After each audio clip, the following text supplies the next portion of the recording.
في الفيديو اللي قبل دون كنا اتكلمنا ازاي نمسك السكينة، ازاي نستعملها، ازاي نقطع بيها. طيب بعد ما اتعلمت ازاي امسك السكينة في التقطيع عموما وفي المطبخ الكوري بشكل خاص بنستعمل خضروات كتيرة قوي وحاجات كتيرة قوي. طب بيبقى اشكالها ايه؟ بنقطعها ازاي؟ ايه الاسلوب المتبع؟ طبعا احنا عارفين الكوري، المطبخ الكوري بالذات فيه نظام شوية والعملية مش مجرد تقطيع خضار وخلاص.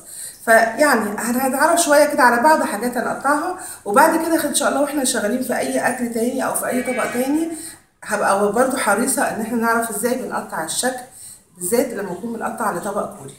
يعني انا جايبه شويه خضروات صغيرين كده هنتعلم مع بعض ازاي بنقطعهم. كتير قوي هنلاقي في المطبخ الكوري وجود الخيار، زي مثلا الكيمباب، في البيبيمباب، في حاجات كتير قوي هنلاقي في خيار مخلل، في حاجات كتير قوي بنستعمل فيها الخيار. اول حاجه طبعا انا دايما بنتخلص من الجزئين دول لان غالبا بيبقى طعمهم مش حلو وفيهم مواد كيماويه. زي ما اتفقنا على مسك السكينه بقرصها وابتدي اقطع في اشكال. مثلا انا محتاجه الخيار شرايح، بقطعه شرايح. تمام، ممكن اقطعها ارفع اتخن زي ما انا عايزه. تمام، ادي ايه ده شكل من الخيار. طيب الشكل التاني لو انا عايزه اقطع مثلا عيدان او شكل صوابع قد بعضها، في اشكال. او لو انا هقطع قطعه زي دي اكون حريصه ان القطعه التانيه تكون قدها بالظبط، بحيث ان لما يطلع عندي عيدان تطلع قد بعضها. طب العيدان غالبا في المطبخ الكوري احنا مش بنستعمل الجزء اللي جوه، يعني بقطع كده من حواليه كده وبسيب الجزء اللي جوه ده مش بنستعمله. يعني غالبا في المطبخ الكوري بنتخلص من الجزء ده، وحتى لو في زيادة زي كده بنتخلص منها. تمام، عشان في الاخر لما اجي اقطع عود 2 3 كده يطلع عندي عيدان قد بعضها. تمام، ممكن برضو ناخد شكل تاني كده زي ما اتفقنا. عندي بقى الطريقه التانية اللي ممكن اقطع بيها في الاكل الكوري، ان انا باخد اللون الاخضر اللي فوق، بحيث ان انا زي ما انتم شايفين كده ايدي ثابته مثبته السكينه، وابتدي اقشر الجزء الخارجي بس عشان يطلع معايا عود رفيع خالص. ده بقى القلب طبعا مش بتخلص منه، مش برميه، ده ممكن احطه في طبق سلطه، ممكن اعمل بيه اي حاجه تانية. بقطع كده الشريحتين اللي على بعض بحيث ان انا التقطيعه الواحده تطلع عندي اكتر من واحده. شايفين؟ لو انا بعمل طبق بيبيمباب مثلا او حاجه قطعت نوع عيدان تاني ارفع من النوع الاولاني زي ما احنا شايفين ومتساوي وكله قد بعض. ليه؟ لان انا في الاول قطعت الخيار قد بعض. طيب ده الكلام ده بالنسبه للخيار. نشيل الخيار، نيجي بقى للكوسه. برضو نفس القصه. الكوسه من الحاجات اللي يعني سبحان الله يعني ما عندهاش حمايه قوي انها تحمي نفسها، هي زرعه بس حواليها الورد بتاعها فيه شوك، لكن هي نفسها لحمها ضعيف. فلما بنيجي نستعملها بنحاول ان احنا برضو نحكها حاجه خفيفه علشان نتخلص لو في اي رمله دخلت في الجزيئات بتاعتها نتخلص منها. تمام، بتخلص برضو من الزرار اللي فوق دون او الورده بتاعتها، بتخلص من الجزء اللي تحت. واشكال بقى للكوسه، مثلا لو انا عايزه اعملها عدايا زي اللي قطعت الخيار، ممكن ان انا اقطع كده اول دواير، اقطع كده شرايح.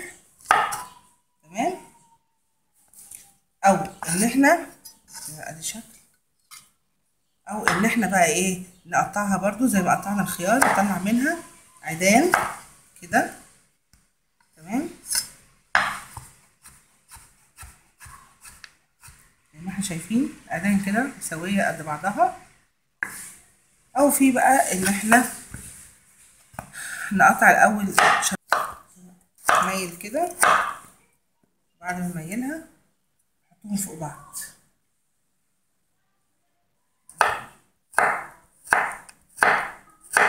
شايفين طلعت ازاي؟ عيدان صغيره رفيعه كده. عندي ادي شكل عيدان اتخن شويه، ممكن ان انا زي ما اتفقنا نقطعها ونحطها فوق بعضها يطلع عندي عيدان ارفع بالشكل ده.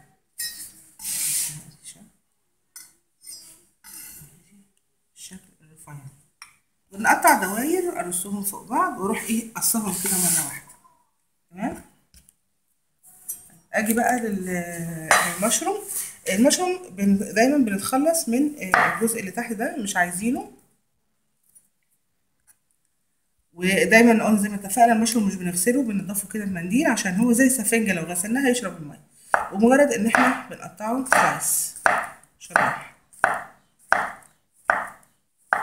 عشان يطلع شكلها كده المشروم، وفي نفس الوقت قطعناها شرايح.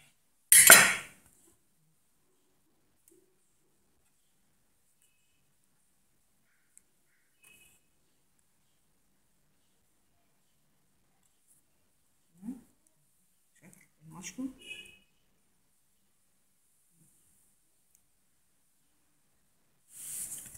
نيجي بقى لاشكال، مثلا ممكن تكون بطاطس، ممكن تكون استعمال الفجل. انت عارفين بنستعمله في المطبخ الكوري الفجل كتير جدا، بيبقى له اشكال. يعني مثلا ممكن الشكل يكون قطع كده، تمام، بعدين اقطع واحد تاني علشان اعمل مربعات.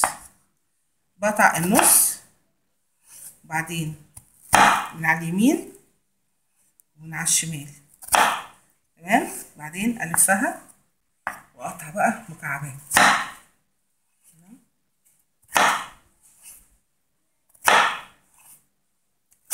عشان يطلع لي مكعبات صغيره او مكعبات كبيره على حسب ما انا عايزه المكعبات شكلها ايه. شايفين النص يمين شمال، وبعد كده اقطع باتجاه العكس، كده بيطلع لي شكل مكعبات.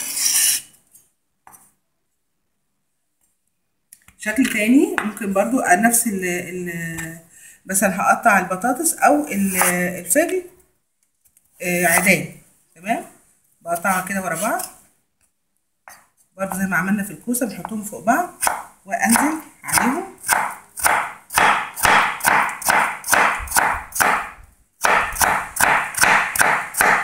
بيطلع لي عيدان. زي مثلا احنا احيانا بنروح مطعم كوري يحط لنا سلطه بطاطس او طبق بطاطس جانبي، بيطلع معايا العيدان بالشكل ده، تمام. ده شكل تاني. احيانا برضو بيبقى مثلا حاجه زي توبوتجي او الحاجات دي، بلاقي فيها البطاطس مكعبات كبيره، يبقى في الحاله دي بقطع كده واحده كبيره، بعدين اقطعها كده واقطع المكعب كبير، يعني دي مرتين ثلاثه كده، يبقى كان عندي مكعب صغير مكعب كبير وعندي عيدان. الفلفل، الفلفل غالبا اول جزء مش بنستعمله، دايما غالبا يعني يبقى شكله ايه، مش لطيف. وسواء كنا بنقطع فلفل احمر او اخضر في المطبخ الكوري بنقطعه مايل كده، تمام. يبقى دي شكل الفلفل الاحمر. نفس الطريقه برضو بالنسبه للاخضر، غالبا برضو هنقطعه بشكل مايل. شايفين بنزل عليه بشكل مايل بيطلع معايا بالشكل ده، تمام. باجي بقى للبصله، الاهم حاجه طبعا المطبخ الكوري كله بصل وتوم تقريبا، يعني كل مفيش طبق بياخد البصل والثوم.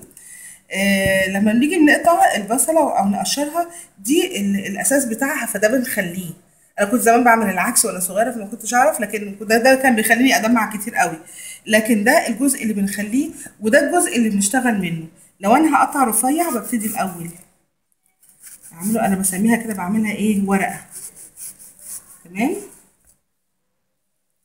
وبعدين الورقه اقصها من فوق كده، وبعدين اقص بقى كله يطلع عندي.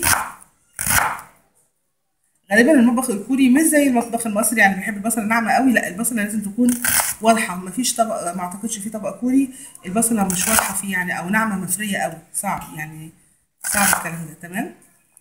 زي ما احنا شايفين ده كده شكل مكعبات صغيره، مكعبات صغيره. ولو عايزينها بقى اللي هو جوليان، في الجوليان بقى بتخلص من الراس دي الاول علشان ما يفكوا من بعض، لكن لو سبت دي هيفضل كله ماسك في بعضه وانا شغاله بيه.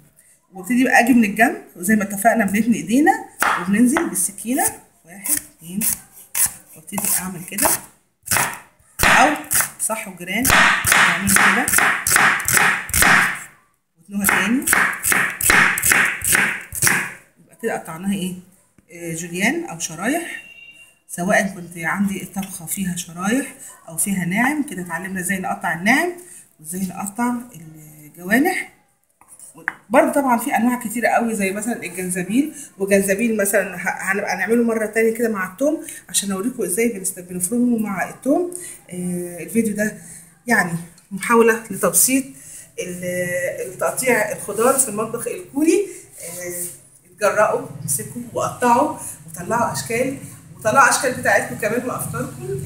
يا رب الفيديو عجبكم. انا غدا ياسين، والسلام عليكم.